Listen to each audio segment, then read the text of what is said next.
Welcome to CBS Easy. Hey everyone, and welcome to your ultimate guide for absolutely crushing the Heredity chapter in your 2026 CBSE board exams.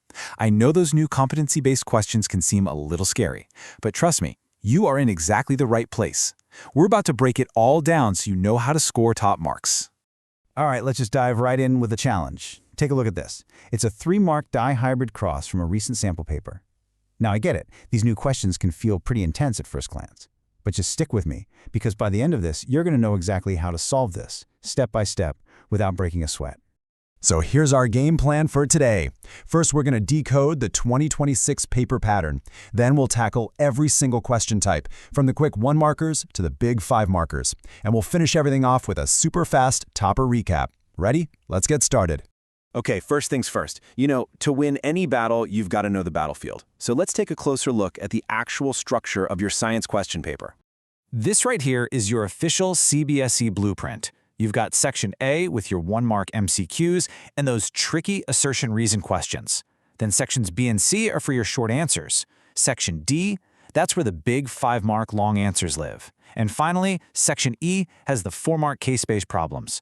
Just knowing this layout is honestly the first huge step to managing your time in the exam hall. All right, let's jump into Section A. When it comes to these 1-mark questions, it is all about two things: speed and, you guessed it, accuracy. So you'll face two kinds of traps. On the left, a pretty standard MCQ. The keyword here is all. All offspring had black fur. That's a huge clue that black is dominant and the parents were purebred, so big B cross little b. Simple enough, but look at the right, the assertion reason question. These are a bit more slippery. Let's look at the assertion, A. A human child has human features. Well, yeah, that's obviously true. Now look at the reason R. It claims a child looks exactly like its parents with very little variation. Is that true? No way. We know there's a ton of variation, so the reason is flat out false. So what's the secret? You need a strategy. For MCQs, keywords are king. You got to spot them. For assertion reason, here's the trick. Evaluate each statement on its own first. Is A true? Is R true? And only after you've done that do you check if R is the correct explanation for A. This step-by-step thinking will save you from making silly mistakes when the clock is ticking. Now, on to Section C. Let's circle back to that 3-mark monster question from the beginning, and I'm going to show you exactly how to break it down and grab every single one of those marks. So the whole idea behind this question is Mendel's dihybrid cross. And all it's really trying to show is that different traits, like the shape of a seed and its color, get inherited independently. They don't have to stick together. A round seed doesn't automatically mean it has to be a yellow seed. They're independent. Okay, so how do we turn that concept into a perfect full-mark answer? You just follow these 4 steps. Step 1, figure out the parent genotypes and the F1 generation. That's RRYY. Step 2, list the 4 possible gametes from that F1 plant. Step 3, and this is the main event, you draw that big 16-box Punnett square. And finally, step 4, you just count up all the combinations to get that legendary 9-3-3-1 ratio. And hey, let's peek behind the curtain at how the examiner actually gives you marks. You get 1 mark just for getting the F1 genotype and gametes right. You get a whole other mark for drawing a neat and accurate Punnett square, and the final mark is for just writing down the 9-3-3-1 ratio. See, when you break it down like this, it's totally manageable.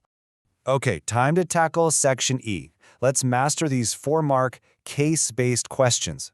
I actually love these. I think of them as little genetic puzzles or story problems that we get to solve. Here's a classic example, probably straight from your textbook. It sets up a little story for you. A man with blood group A, a woman with blood group O, and they have a daughter with blood group O. But it also gives you a huge clue. Gene A is dominant over gene O. Your job now is to put on your detective hat and use these clues to solve the mystery. The best way to solve these is to just break them down. So, part 1, what's the father's genotype? Well, if he has a child with blood group O, he must be carrying that recessive O allele. So, he has to be IAI. Boom, 1 mark. Part 2, the mother has blood group O, so her genotype can only be II. That's another mark. And for the last 2 marks, you just draw a simple cross showing how that daughter got an I from her mom and an I from her dad. And just like that, you've got an easy 4 marks. And now for the grand finale, Section D. This is where we go after the highest value questions in the whole paper, the 5-mark long answers. For these, structure and detail are absolutely everything. A really common 5-mark question is on sex determination in humans, and you can see the whole concept right here. A female has 2 X chromosomes, a male has 1 X and 1 Y. Now, since the mother can only pass on an X chromosome, the real deciding factor is the chromosome that comes from the father. If his sperm is carrying an X, the child is a girl. If it's carrying a Y, the child is a boy. So, you want to know the secret formula for a perfect 5-mark answer? It's all about structure. First, you define the key terms. Next, you always, and I mean always, include a clean, labeled diagram. It's practically free marks.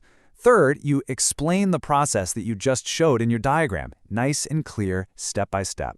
And finally, you conclude with a single sentence that directly answers the question. Define, diagram, explain, conclude. Remember that. It's your golden ticket. Whew! Okay, that was a ton of information, I know.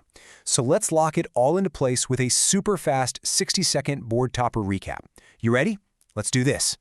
For your 1 markers, focus on the key words. For 2 and 3 markers, it's all about showing your steps and getting that ratio right.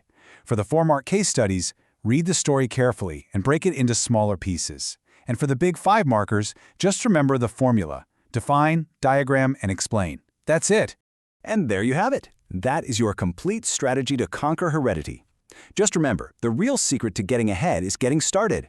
So, take these strategies, open up your books, and start practicing. Go get those top marks. You've totally got this. Thank you for watching with us. See you next time.